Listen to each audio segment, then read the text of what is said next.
Jour numéro 4. 4. Ce matin, c'est tranquille. On profite du soleil parce qu'il fait très beau. Et cet après-midi, on va aller visiter Acro-Thierry. Oui. Qui est, Mathilde, un site archéologique d'un village enfoui sous les cendres du volcan lors de son éruption. Voilà. Après, on va aller visiter, on va aller faire un tour à la Red Beach, la plage rouge.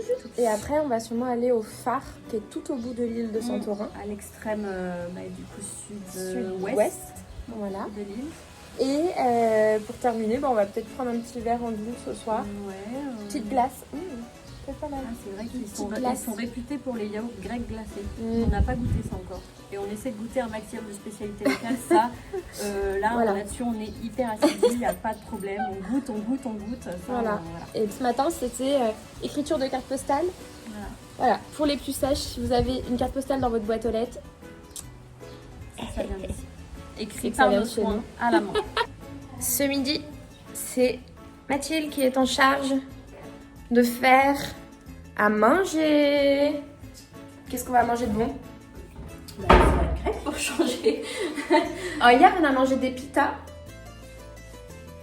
Hier midi et du poisson hier soir. Donc, je suis décalquée. Hier, je me suis couchée très tard. Mathilde dormait parce que je voulais monter la vidéo pour l'envoyer à nos mamans ce matin. J'ai rien entendu, personnellement. Voilà, et du coup, je me suis couchée, il était genre 2h20.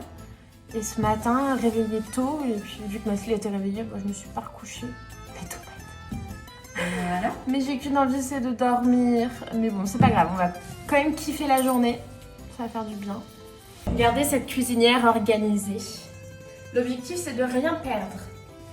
Pour l'instant, on a fait les courses qu'une fois et je pense qu'on les fera peut-être qu'une fois. Enfin, il faut que j'aille racheter des céréales. Et de l'Aïst. Ils ont une drôle d'allure. Les légumes ici, ils ont une drôle d'allure. J'ai appris une nouvelle méthode pour couper les oignons. En petits cubes directement. Oui, ça l'a fait drôlement pleurer les oignons.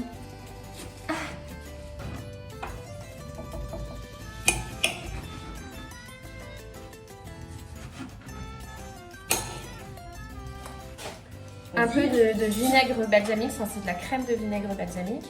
Hop. Un peu de vent. Le vent se lève. Dans notre petit jardin, avec un grand ciel bleu au-dessus de nous. Ok, thank you. Yasu. On vient d'arriver sur le site. Bon, on a trouvé facilement et difficilement en même temps. On vient de trouver l'entrée. On va voir si on a le droit de filmer 2-3 trucs. On a trouvé une petite française. Travaille encore.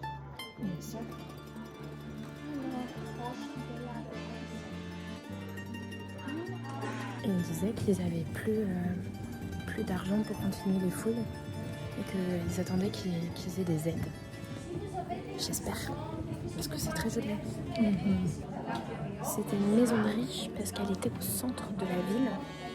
Et la maison qu'on a vue juste avant, ils ne savent pas l'usage, mais ils l'appellent la maison des dames parce qu'ils ont retrouvé des fresques dans la maison et ils n'en savent pas l'utilité. Peut-être que c'est un peu à Pompéi où il y avait la maison des dames. On savait quelle était l'utilité. Mais en tout cas, la maison qui est là, c'était probablement quelqu'un de très riche. En fait, les maisons étaient rouges et noires des couleurs des pierres volcaniques, de la mer, des deux plages. Et de la plage rouge, on va aller top.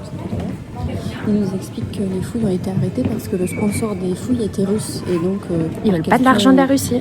Politique, ils refusent l'argent de... Petit débrief de la visite guidée. On s'est rendu compte au bout de 40 minutes qu'en fait on s'était incrusté dans un groupe de touristes français qui étaient venus en car et que c'était une visite privée. Et total, visite gratuite de tout le site. Mais c'était chouette d'avoir une guide. explication. Ils appellent ça un site préhistorique parce que ça date d'avant l'Antiquité grecque. Non, mais là on a vu vraiment, on n'objette que des vases et des lits qui sont restés. Donc les vases, c'est vraiment des grosses jarres. On vous mettra des images. Et les lits, pareil, c'est des lits qui étaient faits en bois. Et donc ils ne savent pas si les gens étaient petits, parce que les lits paraissent petits, ou si c'est parce que le bois coûtait trop cher à importer parce qu'il n'y en avait pas Oui, sur il y en avait Santorin. pas. Et après on ira voir la mer Rouge et le phare. Peut-être le phare. Ouais, pas trop Ce tard. temps comme ça. magnifique. Ouais, on va aller voir la mer. On aurait dû prendre nos maillots de bain là. Ouais, clairement. Je regrette un peu là. On s'est trompé sur la température du jour là. Tant C'est pis. très beau. Donc nous sommes arrivés à la Red Beach. J'étais en train de commencer mon explication. Puis il y a une jeune demoiselle qui est venue nous parler avec son petit chien. Et en fait les pierres effectivement sont bien rouges. Et là, c'est tout rouge. On a une vue sur la hauteur. Ici, ça s'est un peu effondré. Après, tout le reste, c'est vraiment rouge. Vraiment. Et ouais, l'eau, elle est turquoise, quoi. Elle est transparente en bas. C'est très joli. Troisième étape. Et certainement dernière de la journée. Et là, on va aller voir le phare qui est tout au bout de l'île. Allez, il faut sortir de la voiture là, mais pour la météo, trop de vent. Ouais. Je crois qu'on a un peu la flemme. Oui, il y a le scooter. Je sais pas si je peux sortir moi. Je lui ai dit vas-y fonce jusqu'au phare. Au final, on est un peu serré niveau voiture, mais.